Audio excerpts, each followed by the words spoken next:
На гости сме на гръцките фермери от района на Ламия. Това е земеделски район, разположен между Атина и Солун.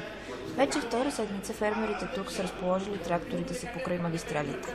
Исканията са много: намаляване на цената на дизела и тока за земеделски нужди, субсидиране на семена, торове и производствени разходи, намаляване на печалбата на прекупвачите, получаване на земеделски кредити и още много, тъй като според тях единственият начин да се противопоставят на евтиния внос на храни от трети страни е производството на качествени, но по-скъпи стоки. Подробно за тях, исканията им и интервю с фермерите ще прочетете в Гласа на фермера. Стъчкуват всички, и малки, и големи производители, и от леви, и от десни партии.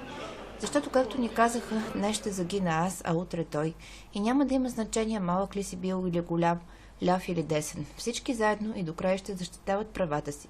Защото гръцките фермери се опасяват, че от Европа искат те да фалират и земята им да бъде изкупена на безценица от големи чуждестранни компании. И затова ни казаха: пишете за нас в България, за да знаят българските ни колеги, че ако са разединени, нищо добро не ги чака. Европа не им мисли доброто и добавят, че ще останат покрай магистралите, докато не обърнат внимание на исканията им. Вече се стигна и до преки сблъсъци с полицията, а няколко фермера са изправени пред съда в Ламия. Но фермерите този път са единодушни. Дори и да се стигне до бой, те няма да отстъпят, защото положението е вече въпрос на оцеляване за много от производителите.